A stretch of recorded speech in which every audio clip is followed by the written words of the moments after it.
ದೇವರ ದಯೆ, God's mercy. ದೇವರ ದಯೆ ಎಂದರೆ ಏನು, ದೇವರ ದಯೆ ನಮಗೆ ಹೇಗೆ ದೊರಕುತ್ತದೆ ಎಂಬುದಾಗಿ.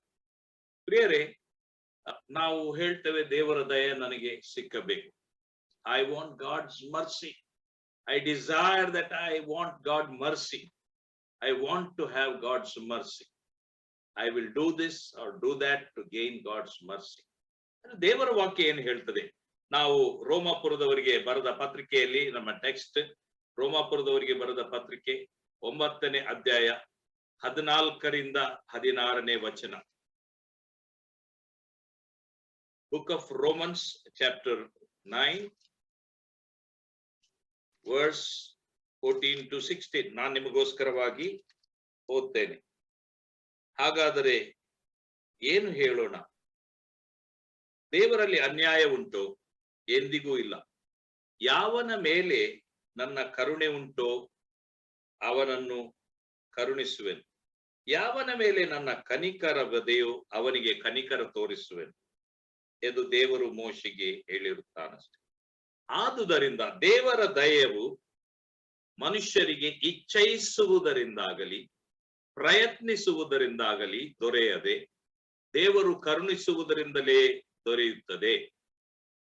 ಪ್ರಿಯರೇ, ಈ ವಾಕ್ಯವನ್ನು ಕುರಿತು ನಾವು ಸ್ವಲ್ಪ ಧ್ಯಾನ. ಈ ವಾಕ್ಯ ಎಷ್ಟು ಸತ್ಯ ಅಂತ ಹೇಳಿದ್ರೆ, ಈ ವಾಕ್ಯವನ್ನು ಓದುವಾಗ ನಮಗೆ ಕೆಲವು ಸಂಗತಿಗಳು ಅರ್ಥ ಆಗ್ತದೆ. ದೇವರ ದಯೆ ಯಾವ ರೀತಿಯಲ್ಲಿ ದೊರಕುವುದಿಲ್ಲ ನಮಗೆ, ಮತ್ತು ದೇವರ ರೀತಿ ದೊರಕಬೇಕಾದ್ರೆ ನಾವು ಏನು ಮಾಡಬೇಕು, ಅಥವಾ ಹೇಗೆ ದೇವರ ದಯೆ ದೊರಕುತ್ತದೆ? How can we attain the mercy of God? How can we not get the mercy of God? ದೇವರ ವಾಕ್ಯ ಹೇಳ್ತದೆ, ಮನುಷ್ಯನಿಗೆ ಇಚ್ಛಿಸುವುದರಿಂದ ಅಥವಾ ಪ್ರಯತ್ನಿಸುವುದರಿಂದ ದೇವರ ದಯೆಯು ದೊರಕುವುದಿಲ್ಲ. But when it comes to God, word of God says that even we try or we do anything good in return to get the mercy of God, we will not get.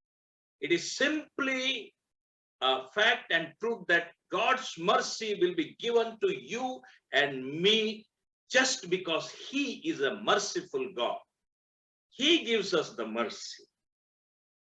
And He can deny the mercy. I am going to show you two examples, one from Old Testament, one from New Testament. ದೇವರ ದಯೆ ನಮಗೆ ದೊರಕುವುದು ನಾವು ಪ್ರಯತ್ನಿಸುವುದರಿಂದಲ್ಲ, ನಾವು ಯತ್ನಿಸುವುದರಿಂದಲ್ಲ. ನಾವು ಒಳ್ಳೆ ಕಾರ್ಯಗಳನ್ನು ಮಾಡುತ್ತಾ, ಓ ದೇವರ ದಯೆ ನನಗೆ ದೊರಕಲಿ ಅಂತ ಒಳ್ಳೆ ಒಳ್ಳೆ ಕಾರ್ಯಗಳನ್ನು ನಾವು ಮಾಡಿದ್ರೆ ಆ ಕಾರ್ಯದ ಫಲ ಸಿಗ್ತದೆ. ಆದರೆ ದೇವರ ದಯೆ ನಮಗೆ ಹೇಗೆ ದೊರಕ್ತದೆ? Simply, I want to nail the fact into your heart today that when God gives mercy, it is God giving mercy. Not because of your qualification, not because of your good work, not because of your family background, not because of your position. Simply because He is a merciful God. When He says, okay, I will give mercy to him, He will give. When He says, I will not give mercy, no matter how much you pray, I will not give mercy, He will not give mercy. ಮೋಶೆ ಜೀವಿತದಲ್ಲಿ ನಾವು ಇದನ್ನು ನೋಡ್ತೀವಿ. ಎರಡು example ಅನ್ನು ನೋಡುವ. ದೇವರು ನಮಗೆ ಕೊಡುವುದರಿಂದಲೇ ದೇವರ ಕರುಣೆ ನಮಗೆ ದೊರಕುತ್ತದೆ ಎಂಬುದಾಗಿ. ನಾವು ಮೋಶೆಯ ಒಂದು ಜೀವಿತವನ್ನು ನಾವು ನೋಡುವಾಗ, Numbers, book of Numbers chapter 20 verse 9 to 11, ಅರಣ್ಯಕಾಂಡ 20ನೇ ಅಧ್ಯಾಯ 9ರಿಂದ 11ನೇ ವಚನದವರೆಗೆ ದೇವರು ಮೋಶೆಗೆ ಏನ್ ಹೇಳಿದ? ಆ ಬಂಡೆಯ ಬಳಿಗೆ ಹೋಗಿ, ನೀನು ಆ ಬಂಡೆಗೆ ನನ್ನ ಕೋಲನ್ನು ತೆಗೆದುಕೊಂಡು ಹೋಗಿ ಅದರೊಂದಿಗೆ ಮಾತನಾಡು ಎಂಬುದಾಗಿ. ಯಾಕಂದ್ರೆ ನಮ್ಗೆಲ್ಲರಿಗೆ ಗೊತ್ತು, ಇಸ್ರಾಯೇಲ್ಯರು ಅವರು ಗುಣಗುಟ್ಟಿದ್ರು. ಮೋಶೆಯ ಮತ್ತು ಯೆಹೋಶುವ ಮುಂದೆ ಗುಣಗುಟ್ಟಿದ್ರು. ನಮ್ಮನ್ನು ದೇವರು ಇಲ್ಲಿ ಅರಣ್ಯದಲ್ಲಿ ಸಾಯಿಸ್ಲಿಕ್ಕಾಗಿ ಕರ್ಕೊಂಡು ಬಂದದ್ದ. ನಾವು ಇದಕ್ಕಿಂತ ಐಗುಪ್ತದಲ್ಲಿ ಇದ್ದರೆ ಎಷ್ಟೋ ಒಳ್ಳೆಯದಿತ್ತು ಎಂಬುದಾಗಿ ಅವರು ಹೇಳ್ತಾರೆ. ನೋಡಿ, 1ನೇ ವಚನ ನಾವು ನೋಡುವುದಾದ್ರೆ, ಅಲ್ಲಿ ಮೊದಲನೇ ತಿಂಗಳಲ್ಲಿ ಇಸ್ರಾಯೇಲರ ಸರ್ವ ಸಮೂಹದವರು ಚಿನ್ ಎಂಬ ಅರಣ್ಯಕ್ಕೆ ಬಂದು ಕಾದೇಶಿನಲ್ಲಿ ಇಳಿದುಕೊಂಡರು. ಅಲ್ಲಿ ಮಿರಿಯಾಮಳು ತೀರಿ ಹೋದಳು, ಆಕೆ ಶವವನ್ನು ಸಮಾಧಿ ಮಾಡಿದ್ರು. ಸಮೂಹದವರು ನೀರು ಇಲ್ಲದ ಕಾರಣ ಅವರು ಮೋಶೆ ಆರೋನರಿಗೆ ವಿರೋಧವಾಗಿ ಕೂಡಿಕೊಂಡು ಮೋಶೆಯ ಸಂಗಡ ವಿವಾದಿಸುವವರಾಗಿ, ನಮ್ಮ ಜನರು ಯೆಹೋವನ ಸನ್ನಿಧಿಯಲ್ಲಿ ಸತ್ತಾಗ ನಾವು ಸತ್ತು ಹೋಗಿದ್ದರೆ ಎಷ್ಟೋ ಮೇಲಾಗಿತ್ತು ಎಂದು ನೀವು ಯೆಹೋವನ ಸಭೆಯವರಾದ ನಮ್ಮನ್ನು ನಮ್ಮ ಪಶುಗಳನ್ನು ಈ ಮರಳು ಕಾಡಿಗೆ ಕರ್ಕೊಂಡು ಬಂದು ಯಾಕೆ ಸಾಯಿಸ್ತೀರಿ? ನಮ್ಮನ್ನು ಐಗುಪ್ತ ದೇಶದಿಂದ ಬರಮಾಡಿ ಈ ಕೆಟ್ಟ ಸ್ಥಳಕ್ಕೆ ಯಾಕೆ ಕರ್ಕೊಂಡು ಬಂದಿರಿ? ಈ ನೆಲದಲ್ಲಿ ಯಾವ ಧಾನ್ಯವೂ ಬೆಳೆಯುವುದಿಲ್ಲ ಮತ್ತು ಅಂಜೂರವಿಲ್ಲ, ದ್ರಾಕ್ಷಿ ಇಲ್ಲ, ದಾಳಿಂಬವಿಲ್ಲ, ಕುಡಿಯುವುದಕ್ಕೆ ನೀರಾದರೂ ಇಲ್ಲ ಎಂದು ಹೇಳುತ್ತಿದ್ದರು. ಇಸ್ರಾಯೇಲರು ದೇವರ ಎಷ್ಟು ಅದ್ಭುತಗಳನ್ನು ನೋಡಿದ್ರು ಕೂಡ ಅಲ್ಲಿ ತಿರುಗಿ ನೀರು ಇಲ್ಲದ ಕಾರಣ ಗುಣಗುಟ್ಟಿದ್ರು. ದೇವರು ಅವರನ್ನು ಬಿಡಿಸಿಕೊಂಡು ಬಂದ ದೇವರು ಅವರಿಗೆ ನೀರು ಕೊಡದೇ ಇರ್ತಾನ. But humans are always like that. ಮನುಷ್ಯರಾದ ನಾವು ನಮಗೆಲ್ಲವೂ ಚೆನ್ನಾಗಿರುವಾಗ ಎಲ್ಲವೂ ನಾವು ನೆನೆಸಿದ ಹಾಗೆ ನಮಗೆ ಆಗುವಾಗ ದೇವರಿಗೆ ಸ್ತೋತ್ರ ಹೇಳ್ತೇವೆ. ನೆನೆಸಿದ ಹಾಗೆ ಆಗದೆ ಹೋದ್ರೆ, ನಮ್ಮ ಇಷ್ಟಕ್ಕೆ ಸರಿಯಾಗಿ ಸಂಗತಿಗಳು ನಡೆಯದಿದ್ರೆ ಅನೇಕ ಬಾರಿ ಅಥವಾ ಏನಾದರೂ ಕುಟುಂಬದಲ್ಲಿ ಅಥವಾ ಬಿಸ್ನೆಸ್ ನಲ್ಲಿ, ಉದ್ಯೋಗದಲ್ಲಿ ಅಥವಾ ವೈಯಕ್ತಿಕ ಜೀವಿತದಲ್ಲಿ ಏನಾದ್ರೂ ಎಡವಟ್ಟಾದ್ರೆ, ಏನಾದ್ರೂ ಕಷ್ಟಗಳು ಬಂದ್ರೆ, ದುರಂತ ಬಂದ್ರೆ ದೇವರನ್ನು ದೂರುವುದು ಜಾಸ್ತಿ. ದೇವರು ಇದ್ದಾನ ಎಂಬುದಾಗಿ. ಇದು ಮನುಷ್ಯನ ಸಹಜವಾದ ಗುಣ, ಅದು ಪಾಪ ಸ್ವಭಾವ. ದೇವರ ಮಕ್ಕಳಾದ ನಾವು ಒಂದು ವಿಷಯವನ್ನು ತಿಳ್ಕೊಳ್ಬೇಕೇನೆಂದ್ರೆ, ನಾನು ಅನೇಕ ಬಾರಿ ಹೇಳ್ತೇನೆ, ದೇವರು ನನ್ನೊಂದಿಗಿದ್ದಾನೆ. No matter what happens, no matter what happens in my life, in my family, in my personal life, in my business, in my job, but God is in control. ಒಪ್ತೀರಾ? ಎಸ್, ದೇವರು ಎಲ್ಲವನ್ನು ಹತೋಟಿಯಲ್ಲಿ ಇಟ್ಟುಕೊಂಡಿದ್ದು. ಇಲ್ಲಿ ನೋಡಿ, ಇವರು ಗುಣಗುಟ್ಟಿದ್ರು. ದೇವರು ಯಾಕೆ ನಮ್ಮನ್ನು ಕರ್ಕೊಂಡು ಬಂದದ್ದು? ನಮ್ಮನ್ನು ಸಾಯಿಸಿ ಬಿಟ್ಟಿದ್ರೆ ಒಳ್ಳೇದಿಟ್ಟಿರ್ಬೋದಾಗ. 7ನೇ ಮತ್ತು 8ನೇ ವಚನದಲ್ಲಿ ದೇವರು ಆಗ ಮೋಶೆಗೆ ಏನ್ ಹೇಳ್ತಾನೆ? ಅರಣ್ಯಕಾಂಡ 20, 7 ಮತ್ತು 8. ಆಗ ಯೆಹೋವನು ಮೋಶೆಗೆ ಏನ್ ಹೇಳ್ತದೆ? ನೀನು ಕೋಲನ್ನು ಕೈಯಲ್ಲಿ ಹಿಡಿದು ನಿನ್ನ ಅಣ್ಣನಾದ ಆರೋನನ ಜೊತೆಯಲ್ಲಿ ಸಮೂಹದವರನ್ನು ಕೂಡಿಸಿಕೊಂಡು ಅವರ ಎದುರಿನಲ್ಲೇ ಆ ಕಡಿದಾದ ಬಂಡೆಗೆ ನೀರು ಕೊಡಬೇಕೆಂದು ಆಜ್ಞಾಪಿಸು. ಏನ್ ಮಾಡ್ಬೇಕು ಮೋಶೆ?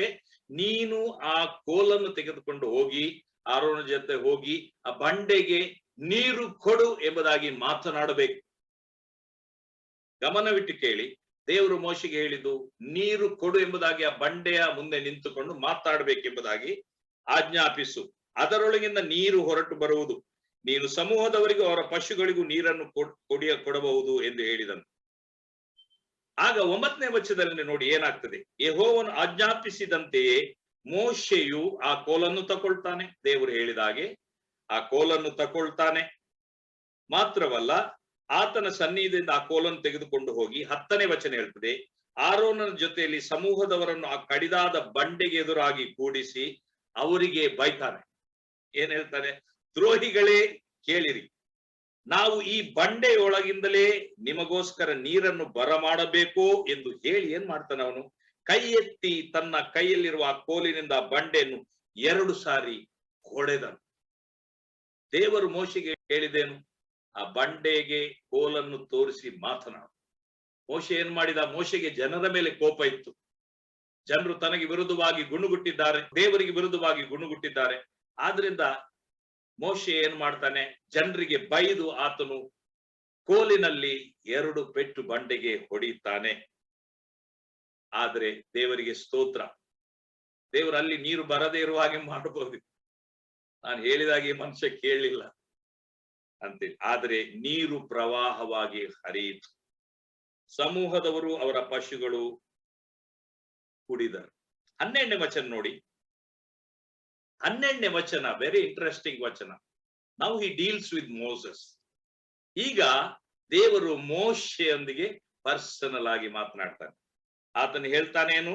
ಆಗ ಯೆಹೋವನು ಮೋಶೆ ಆರೋನರಿಗೆ, ನೀವು ನನ್ನನ್ನು ನಂಬದವರಾಗಿ ಇಸ್ರಾಯೇಲ್ಯರ ಎದುರಿನಲ್ಲಿ ನನ್ನ ಗೌರವವನ್ನು ಕಾಪಾಡದೆ ಹೋದದ್ರಿಂದ ಈ ಸಮೂಹದವರನ್ನು ನಾನು ಅವರಿಗೆ ವಾಗ್ದಾನ ಮಾಡಿದ ದೇಶದೊಳಕ್ಕೆ ನೀವು ಕರೆದುಕೊಂಡು ಹೋಗಬಾರದು.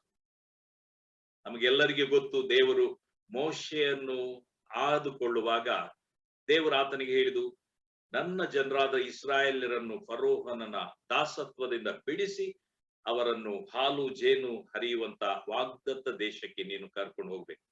ಆದರೆ ಇಲ್ಲಿ ದೇವರು ತನ್ನ ಮನಸ್ಸನ್ನು ಬದಲಾಯಿಸ್ತಾನೆ. ಆತನು ಹೇಳ್ತಾನೆ, ನೀನು ನನ್ನ ಗೌರವವನ್ನು ನನ್ನ ಜನರ ಮುಂದೆ ಕಾಪಾಡಲಿಲ್ಲ, ಆದ್ರಿಂದ ನಾನು ಅವರಿಗೆ ವಾಗ್ದಾನ ಮಾಡಿದ ಸ್ಥಳಕ್ಕೆ ಅವರು ಹೋಗ್ತಾರೆ, ಆದ್ರೆ ನೀವು ಕರೆಕೊಂಡು ಹೋಗಕೂಡದು.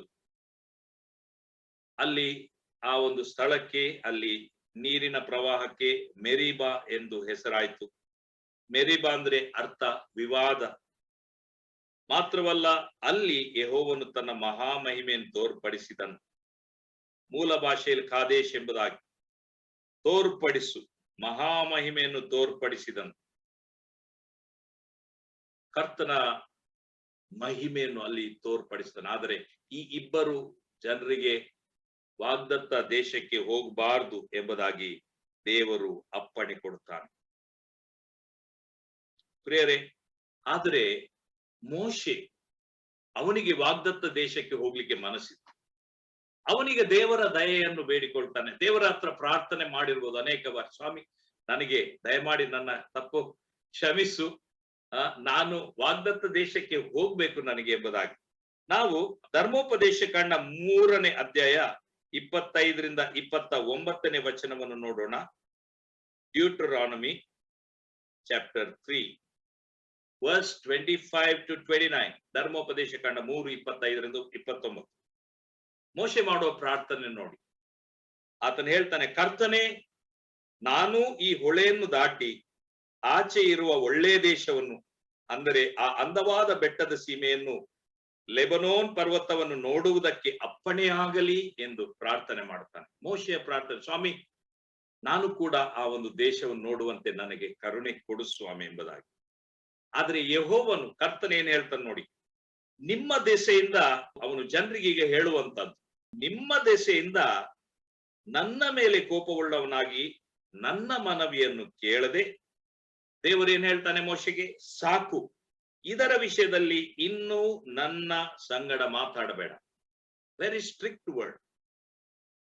ನೀನು ಪ್ರಾರ್ಥನೆ ಮಾಡಿದ್ದು ಸಾಕು, ನೀನು ಕೇಳಿದ್ದು ಸಾಕು, ಇನ್ನು ಇದರ ವಿಷಯದಲ್ಲಿ ಮಾತನಾಡಬೇಡ. ತಂದೆ ಮಕ್ಕಳಿಗೆ ಕೆಲವು ಸರಿ ಡಿಸಿಪ್ಲಿನ್ ಮಾಡುವಾಗ ಹೇಳ್ತಾನೆ, ನೋ ವೇ. ನೋಡಿ, ನಾನೊಂದು ವಿಷಯ ನಿಮ್ಮ ಹತ್ರ ಕೇಳ್ತೇನೆ. ದೇವರು ಅಷ್ಟು ವರ್ಷ ಅವರನ್ನು ಎಲ್ಲ ನಡೆಸಿಕೊಂಡು ಬಂದು ಇನ್ನೇನು ಕಾಣ್ತಾ ಉಂಟು ವಾಗ್ದತ್ತ ದೇಶ, ಅವರನ್ನು ಕ್ಷಮಿಸಿ ಅವನನ್ನು ಬಿಡಬಹುದಿತ್ತಲ್ಲ.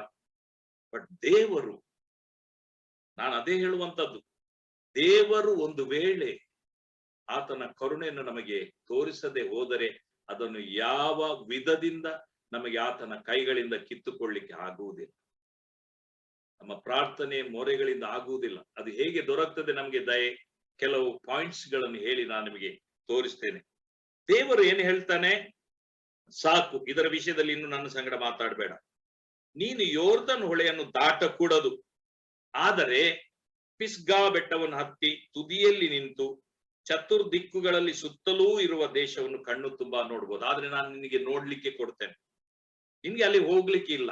ನೋ, ನೀನು ಪಿಸ್ಗಾ ಬೆಟ್ಟವನ್ನು ಹತ್ತಿ ಆ ವಾಗ್ದತ್ತ ದೇಶವನ್ನು, ಚತುರ್ದಿಕ್ಕುಗಳಲ್ಲಿ ಸುತ್ತಲಿರುವ ದೇಶವನ್ನು ಕಣ್ಣು ತುಂಬಾ ನೋಡಬಹುದು. ಆದ್ರೆ ಯೆಹೋಶುವನೇ ಈ ಜನರ ನಾಯಕನಾಗಿ ಹೋಗಿ ನೀನು ನೋಡುವ ದೇಶವನ್ನು ಅವರಿಗೆ ಸ್ವಾಧೀನಪಡಿಸೋಣ. ದೇವರು ಅಲ್ಲಿ ಡೆಲಿಗೇಟ್ ಮಾಡ್ತಾನೆ.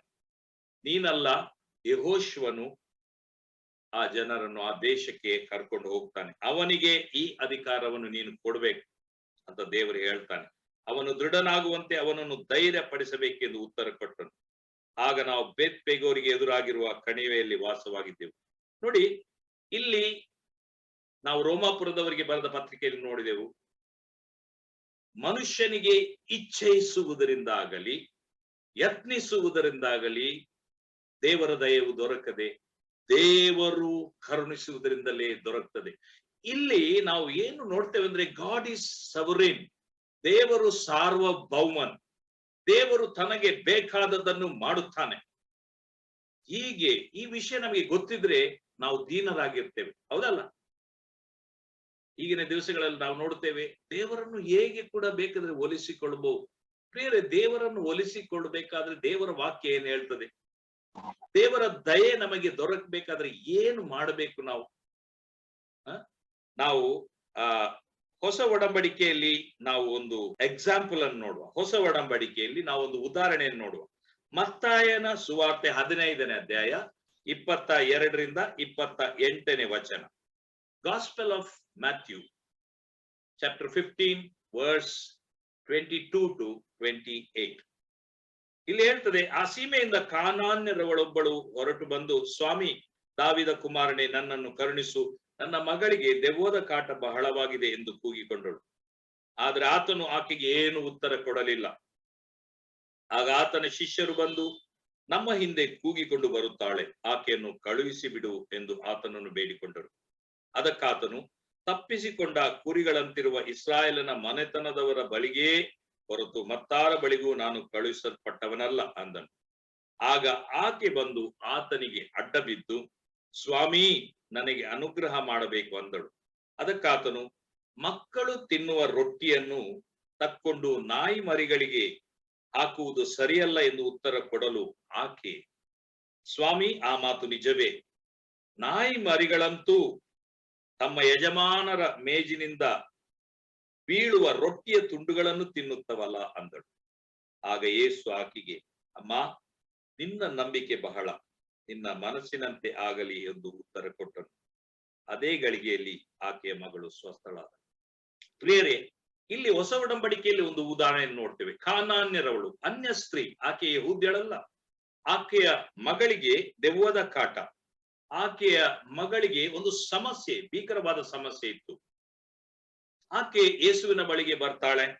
ಶಿಷ್ಯರು ಹೇಳ್ತಾರೆ, ನಮ್ಮ ಹಿಂದೆ ಬರ್ತಾ ಇದ್ದಾಳೆ, ಆಕೆಯನ್ನು ಕಳುಹಿಸಿ ಬಿಡು ಎಂಬುದಾಗಿ. ಆಗ ಯೇಸು ಒಂದು ಮಾತು ಹೇಳ್ತಾನೆ, ನಾನು ಇಸ್ರಾಯೇಲ್ ವಂಶಕ್ಕೆ, ಯೆಹೂದ್ಯ ವಂಶಕ್ಕೆ ನಾನು ಬಂದವನು ಎಂಬುದಾಗಿ. ಆಗ ಅವಳು ಬಿಡುವುದಿಲ್ಲ.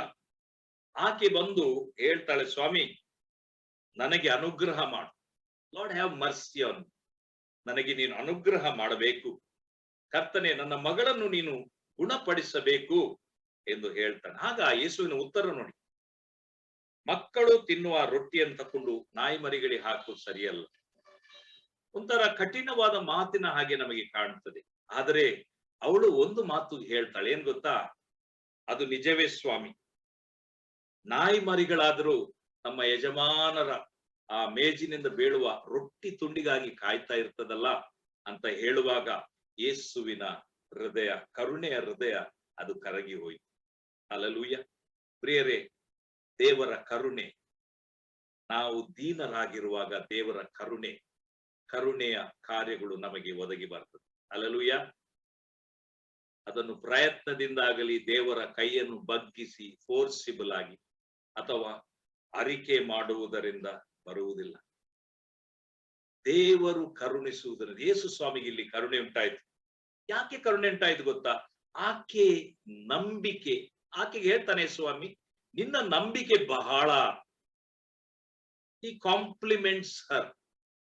He says, your faith is great faith.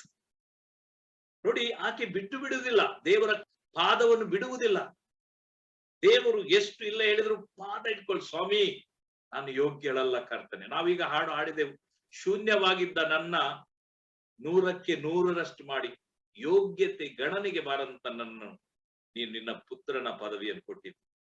ದೇವರು ಒಳ್ಳೆಯ ದೇವರು, ಕರುಣೆಯ ದೇವರು.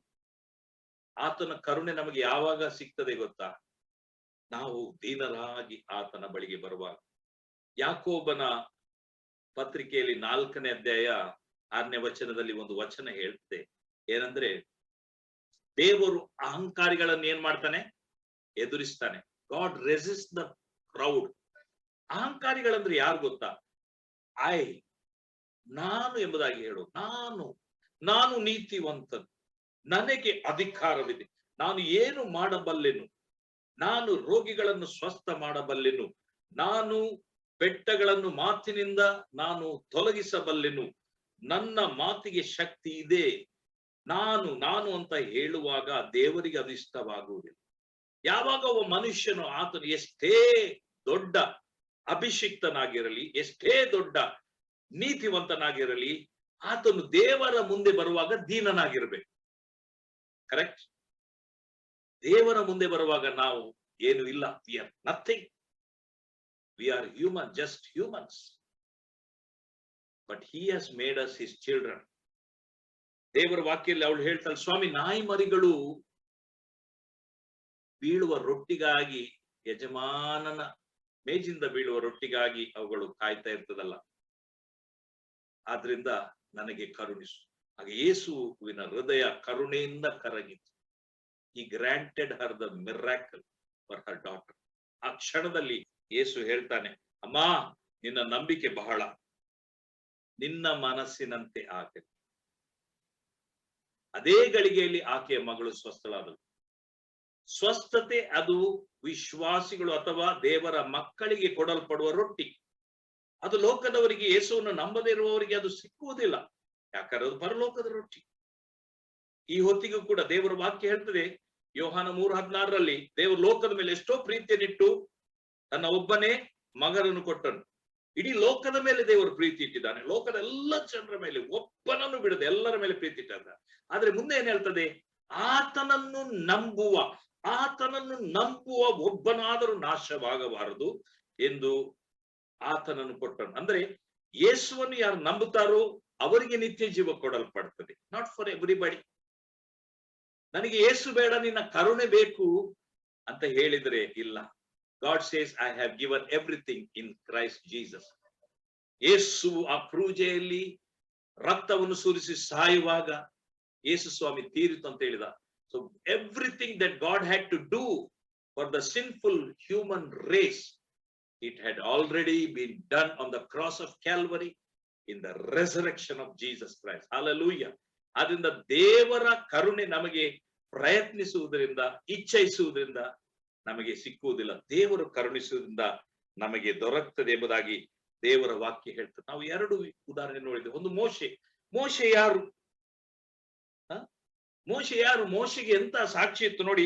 ಧರ್ಮೋಪದೇಶ ಕಾಂಡ 34ನೇ ಅಧ್ಯಾಯ 10ರಿಂದ 12ನೇ ವಚನ ಹೇಳ್ತದೆ. ಡ್ಯೂಟ್ರಾನಮಿ 34 verse 10 to 12 ಅಲ್ಲಿ ಏನ್ ಹೇಳ್ತದೆ, ಮೋಶೆ ಎಂತ ವ್ಯಕ್ತಿ ನೋಡಿ. ಯೆಹೋವನು ಮೋಶೆಯ ಸಂಗಡ ಮುಖಾಮುಖಿಯಾಗಿ ಮಾತಾಡ್ತಿದ್ದ. God used to speak to Moses face to face. No one in the Old Testament has this testimony. ಮೋಶೆಯ ಸಂಗಡ ಮುಖಾಮುಖಿಯಾಗಿ ದೇವರು ಮಾತನಾಡಿದ್ದ. ಆತನ ಐಗುಪ್ತ ದೇಶದಲ್ಲಿ ಫರೋಹನನ ಮುಂದೆಯೂ ಅವನ ಪ್ರಜಾ ಪರಿವಾರದವರ ಮುಂದೆಯೂ ವಿಧ ವಿಧವಾದ ಅದ್ಭುತ ಮಹತ್ಕಾರ್ಯಗಳನ್ನು ನಡೆಸುವುದಕ್ಕೆ ಯೆಹೋವನು ಅವನನ್ನು ಕಳಿಸಿದನು. ಇಸ್ರಾಯೇಲರ ಮುಂದೆ ವಿಶೇಷವಾದ ಭುಜ ಪರಾಕ್ರಮವನ್ನು, ಭಯಂಕರ ಕಾರ್ಯಗಳನ್ನು ನಡೆಸಿದನು. ಮುಂದಿನ ವಚನ ನೋಡಿ, ಇಂಥವನಿಗೆ ಸಮಾನನಾದ ಮತ್ತೊಬ್ಬ ಪ್ರವಾದಿ ಈಚೆಗೆ ಇಸ್ರಾಯೇಲರಲ್ಲಿ ಹುಟ್ಟಲೇ ಇಲ್ಲ. ಇಂಥ ಪ್ರವಾದಿ ಇಸ್ರಾಯೇಲರಲ್ಲಿ ಹುಟ್ಟಲೇ ಇಲ್ಲ. ಅಂತ ಮೋಶೆಗೆ ದೇವರು ಡಿನೈ ಮಾಡ್ತಾನೆ. You cannot enter into the promise land. Enough, I have decided. ಅಲ್ಲಿ ದೇವರ ಕರುಣೆ ಅವನಿಗೆ ಅಲ್ಲಿಗೆ ಹೋಗ್ಲಿಕ್ಕೆ ಸಿಗ್ಲಿಲ್ಲ. ಪ್ರಿಯರೇ, ಇಲ್ಲಿ ಕಾನಾನ್ಯರವಳಿಗೆ ದೇವರ ಕರುಣೆ ದೊರಕಿತ್ತು. ಯಾಕೆ? Because she had a humble heart. ಆಕೆಗೆ ದೀನ ಹೃದಯ ಇತ್ತು. ಪ್ರಿಯರೇ, ಮಾತ್ರವಲ್ಲ, ಮತ್ತಾಯದಲ್ಲಿ 5ನೇ ಅಧ್ಯಾಯದಲ್ಲಿ 7ನೇ ವಚನದಲ್ಲಿ ಯೇಸು ಒಂದು ಮಾತು ಹೇಳಿದ್ದಾನೆ. ಏನು ಗೊತ್ತಾ? ಮ್ಯಾಥ್ಯೂ 5:7 ಕರುಣೆಯುಳ್ಳವರು ಧನ್ಯರು, ಅವರು ಕರುಣೆ ಹೊಂದುವರು. Blessed are those who are merciful. Blessed are those people who are filled with mercy. Mercy ಅಂದ್ರೆ ಏನು? ಕರುಣೆ ಅಂದ್ರೆ ಏನು? When you look at the people, you are moving with compassion like Jesus. ನೀವು ನಿಮ್ಮ ವೈರಿಗಳು ಸಫರ್ ಆಗುವಾಗ ಕೂಡ, ನಿಮಗೆ ಆಗದವರು ಕೂಡ ಅವರು ಯಾತನೆ ಪಡುವಾಗ, ಸಫರ್ ಆಗುವಾಗ ನಿಮ್ಮ ಹೃದಯ ಅವರಿಗಾಗಿ ಮರುಗಬೇಕು. ಅಯ್ಯೋ ದೇವರೇ ಸ್ವಾಮಿ, ಅವರನ್ನು ಗುಣಪಡಿಸು, ಅವರನ್ನು ಹೀಲ್ ಮಾಡು. That is mercy. ಅದು ಕರುಣೆ. ಅದು ನಮಗೆ ಬೇಕಾದ ಬರುವುದಿಲ್ಲ. ದೇವರು ನಮ್ಮೊಳಗಿರುವಾಗ, ಯೇಸು ಕ್ರಿಸ್ತನ ಆತ್ಮ ನಮ್ಮೊಳಗೆ ಇರುವುದರಿಂದ ಆ ಕರುಣೆ ನಮ್ಮಿಂದ ಹೊರಟು ಬರ್ತದೆ. ಯೇಸು ಹೇಳಿದ, ನಮಗೆ ಹೇಗೆ ದೇವರ ಕರುಣೆ ದೊರಕುತ್ತದೆ? One more point. If you give mercy, you will be given mercy. ಒಂದು ವೇಳೆ ನೀವು ಮರ್ಸಿಲೆಸ್ ಪರ್ಸನ್ ಆದ್ರೆ, ಒಂದು ವೇಳೆ ಕರುಣೆ ಇಲ್ಲದ ವ್ಯಕ್ತಿ ಆಗುದಾದ್ರೆ ದೇವರಿಂದ ಕರುಣೆ ಕೇಳಿದ್ರೆ ದೇವರು God will not give, because Jesus said ಕರುಣೆಯುಳ್ಳವರು ಧನ್ಯರು, ಅವರು ಕರುಣೆ ಹೊಂದುವರು, ಕರುಣೆ ಇಲ್ಲದವರು ಕರುಣೆ ಹೊಂದುವುದಿಲ್ಲ. So pray that God will make your heart like his, the merciful heart. ಆತನಾಗಿ ಕರುಣೆಯುಳ್ಳ ಹೃದಯದವನನ್ನಾಗಿ ಮಾಡಬೇಕಂತ ದೇವರ ಹತ್ರ ಪ್ರಾರ್ಥಿಸಿ. ಯಾಕೋಬ 2ನೇ ಅಧ್ಯಾಯ 13ನೇ ವಚನ ಏನ್ ಹೇಳ್ತದೆ? James 2:13. Let us go there.